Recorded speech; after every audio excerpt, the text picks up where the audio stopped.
Chapter 10 Soul and the Odd Tangs. Forget about it, Evie. It's a wild goose chase. But it could lead to a place lost in time, filled with ancient treasure. Or it could be a huge waste of time. Where's your sense of adventure? Your curiosity? I lost it the day I went to investigate what was making that weird noise. Bidoof apologized for that. And I'm scarred for life. Some things you just can't unsee, and Bidoof doing reversed downwards dog is one of them. The yoga helps with his... Stop changing the subject.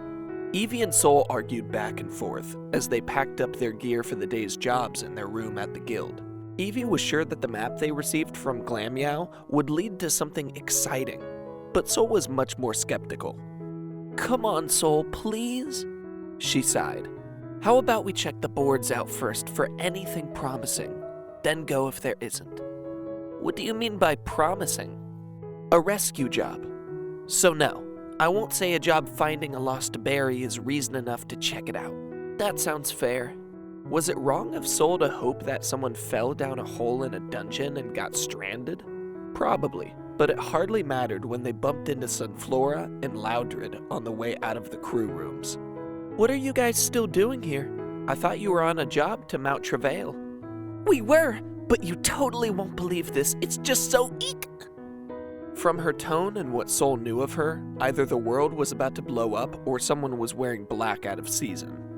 A time gear was stolen. Wrong on both accounts, it would seem. What? Where? In Tree Shroud Forest to the northeast. Time there is reportedly just stopped. Officer Magnazone has already started an investigation, but Chatot wanted a team from the guild to check it out too. Naturally, he chose me, he added, looking at Soul. This is not the time for your petty rivalry. We need to get moving as soon as possible. They left, and Evie turned to Soul. This is bad, very bad. And all the Pokemon who live there? What has happened to them? Why would anyone take a time gear? From what you've told me, you couldn't sell it for money, and taking one would make you an enemy of just about everyone. What's the motive behind the theft? I don't know, but if they started to go after the others... A stricken look appeared on Evie's face. This was disturbing news. But time stopping? How was that even possible? Especially in just one region, with time flowing normally in the areas around it. Or maybe not so normally. Wasn't this place suffering from problems with time already? Couldn't that be connected to why someone would steal a time gear? Or was it possible that it hadn't been stolen at all? That it just broke up under the strain of all the recent problems? Soul didn't have a clue. And frankly, it made her head hurt to think about it. Evie was obviously taking the news pretty hard and looked physically sick. Soul would have to do something to take his mind off it. So we better head out if we want to have enough time to check out where that map leads. What? I thought you wanted to check the board first. Nah, this'll be more exciting. Besides, we're an exploration team. Let's go do some actual exploring. Well, this here is the symbol for waterfall, and this, he gestured in front of him, is the only one in the area. They stood on a natural stone bridge parallel to the river below and ran into the rumbling waterfall directly in front of them. The water pounded down heavily and with great force, sending up a mist that dampened Soul's fur from several meters away. It was a wonder how the stone had managed to withstand such a force of nature for so long without wearing away after years of constant battering. Now, according to the map, there should be an entrance to the cave somewhere around here. Evie stepped closer to the waterfall. Whoa! I didn't think it would be coming down this hard. Where should we start looking? No idea, Soul said and approached the downpour. She reached out to touch the water, then yanked her hand back. That frickin' hurt! she exclaimed, shaking the pain from her hand. It felt like someone stomped on my fingers. Well, I did say the water was coming down hard.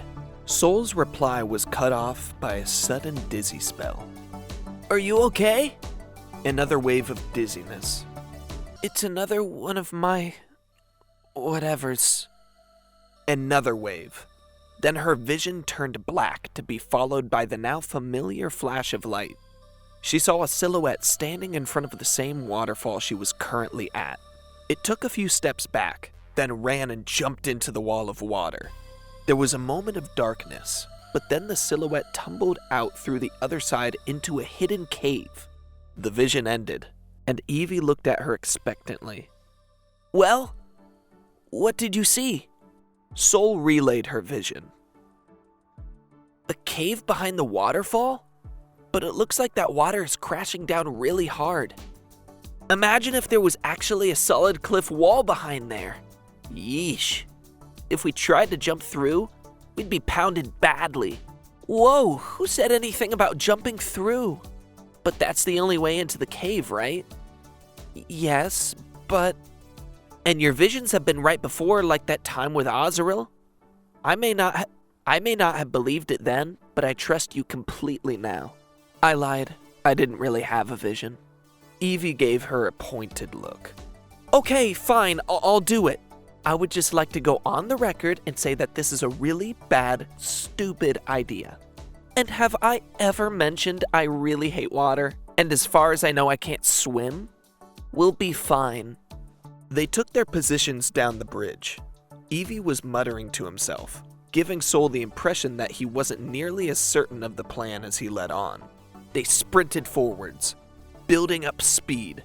Soul had just enough time to have an I'm going to die moment before leaping into the waterfall. They tumbled out the other side, soaking, battered and bruised, but otherwise unharmed. We made it through! There really is a cave behind the waterfall. You sound rather surprised considering you were the one who got me to jump. Let's go see what we can find. The thundering rumble of the waterfall was a constant background noise, echoing through the rock passages and was accompanied by the sound of dripping water. The ground beneath their feet was wet and slick, and they had to be careful to watch their step as they made their way deeper inside. Something hit the back of Soul's head. She whipped around, but there was no one there. What the? Hey, you! Get out of my cave! Soul looked up to see a Tanglia on the stone ledge above them that ran along the length of the tunnel in either direction. His body was a mass of twisting blue vines, and a pile of pebbles was near his feet. This here's my cave, you hear me? Mine! He kicked down pebbles to pelt Evie and Soul. Calm down! We found this map and we're just exploring. Exploring, eh? That's what the Pinkins said, but I knew he was lying. You're after my shinies. Your shinies? They're mine. You can't have them, never.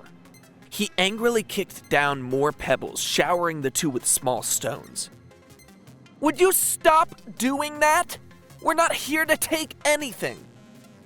You're lying. Everyone tries to trick old Tangs, but he's too smart for him.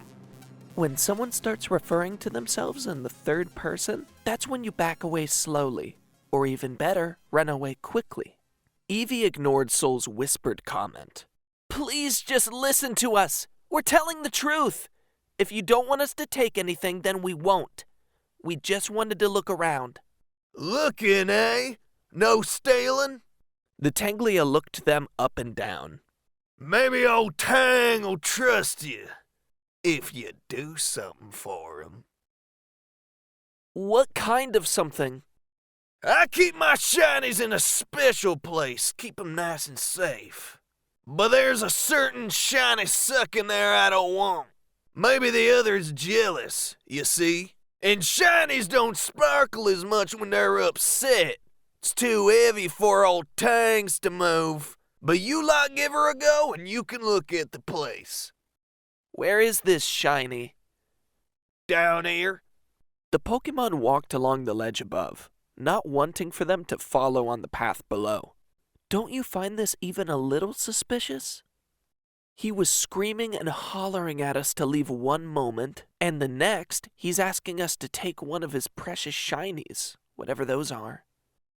This is supposed to be an adventure. We can't just turn around. I never said we should turn back, but I am saying we shouldn't follow the crazy guy with trust issues deeper into his lair. We'll be fine. He doesn't seem that bad. Just a bit odd. A bit odd. You know what? Never mind. You win. But just so you know, if we get sacrificed to some cult ritual, I'm blaming you. The tunnel soon opened up into a room not very wide, but long enough that both ends disappeared from sight in the distance. Save for a strip of rock leading out of the tunnel and to the opposite wall. The floor was completely covered with large pools of water. Sol barely noticed all of this, for her eyes were immediately drawn to the sparkling gemstones protruding from the floors and walls, seeming to possess their own inner light. That one over there at the end. Tangs said from the ledge, which wrapped around the tunnel and ended in a small platform high up the wall. I want it gone. It's too big and makes the others jealous. Take it away. The indicated gem was huge, as tall as Sol, and she doubted she would be able to wrap her arms around it. Its surface was bright, unblemished pink, and it must have been worth a fortune. Why would you want this gone? I doubt we'd even be able to move it. We can try. Imagine what the others would say if we managed to bring this back. Sol could easily imagine. Chatot would try to claim it as the guild's, and therefore partially his, property. Bidoof would gush and say that he'd never be a good enough explorer to find something like that. Sunflora would freak out with a lot of totallys and eeks. Kaimeko would congratulate them and be truly happy for them. And Loudred would make up some story about how it was pretty impressive, but he had once found one twice the size, but had to choose between it and saving some pretty damsel in distress. Eevee ran up and grabbed a hold of it. He vainly tried to pull it out of the wall, in which it was embedded. It's really stuck tight. It won't budge. You give it a try, Sol. Sol went up and grabbed the sides of the gem, which were cool to the touch. She tried to pull, but it didn't even shift slightly. It's no good. That's not going anywhere. Here, let me try again. Sol stepped back and let Eevee have another go. As he began tugging on the gem, the world seemed to spin as Sol experienced another wave of dizziness. Another one? If this one's about the only way to get the gem out is to jump off a cliff, I'm leaving. The second wave hit. This better not show me two idiots lured to their deaths by a crazy Tanglia.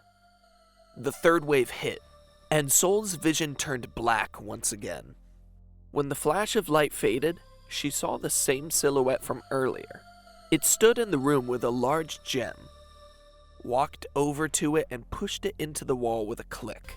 The room rumbled, and the silhouette looked around to find the source of the disturbance. A wave of water rushed through the room, sweeping the silhouette away. The scene faded, just in time for Sol to hear Eevee say, "Maybe if I tried jiggling it around a bit." "No!" Sol yelled and jumped forwards, but was not quick enough. The sound of the click seemed to fill the room. The floor and walls began to rumble, and Tangs cackled up on his ledge. I told you to get out of my cave, but you wouldn't listen. This'll teach you. Run! Just a few feet short of the tunnel, the wave hit. Sol was picked up and swept away with the water, flipped and twisted around in a sudden dark. She screamed, the air in her lungs escaping into the water. Memories pushed their way into her mind, confused and disjointed, making it difficult to separate the past from the present, and added to her terror. She was falling, down, down, down into darkness. She landed with a large splash. Soul's head broke through the surface, and she took a deep breath of air. Evie! Lyle! Soul screamed. The river dragged her away, clawing and struggling to stay above the surface. I'm here! What's happening? I can't see a thing! Soul crashed into something solid and cried out in pain. She was momentarily pinned between it and the crushing force of the water before she was spun around and swept away once again, going back under for a second. She struggled to clumsily paddle her way to the shore as a cluster of small blue creatures with webbed fingers and fin-like ears watched her pathetic attempt at swimming. Panic threatened to consume her, her fear increasing drastically when she felt something brush against her leg. The water pulled them upwards suddenly, shooting them into empty air under a clear blue sky and illuminated by a blazing sun. For an instant, Soul was suspended, unmoving, before gravity reasserted itself and dragged her back down. Her scream was abruptly cut off when she hit warm, almost hot water. She shouted and flailed, somehow finding the surface and scrambling her way to the edge of the pool and hauled herself out. She sat there, dripping water and trembling, knees pulled tightly to her chest. Soul? She turned her head and saw Evie, his fur sodden. Are you okay? Just give me a minute. She turned back to stare straight ahead and hugged her knees a little tighter. Hi! Are you two okay? You plopped down from nowhere and startled everyone. Soul didn't turn towards the voice. Evie answered for her. I think so. Where are we? This is the hot spring. Hot spring? Indeed, said a second, much older voice. The hot spring works wonders on tired muscles and creaky joints. Many Pokemon visit here. Tell me, do you have a map? We did, but the water kind of ruined it. No matter. I think I have one somewhere around here. The water had carried them a long way. Torkoal, an old turtle-like Pokemon, showed them where they were on the map and how to get back to town. They declined the offer to rest in the hot spring. They had both had enough of water and made their way back to the guild. Evie went to explain what had happened and what they found to Chatot, while Soul thought more on her visions, specifically about the silhouette she had seen in them. Tangs had also mentioned something about a pink one. On a hunch, Soul went to the guildmaster's quarters. Excuse me, Wigglytuff? Hiya! What you doing? Have you had any fun explorations yet? Sure. I just wanted to ask you a question. Whoa! Questions! I do love questions! They are so much more interesting than answers! Right. I was just wondering if you knew anything about a cave behind a waterfall. A waterfall cave? Oh yes! Memories, sweet memories! Wigglytuff did a little dance around the room, making Soul question her decision to come in here in the first place. Yes, I think I found a cave behind a waterfall once. But then there was a meanie who threw stuff at me. That confirmed it. Soul's vision had been of the past this time, not the future. As Wigglytuff rambled on about waves, gems, and how they weren't as special as perfect apples, Soul backed out of the room. She had had her fill of crazy for the day.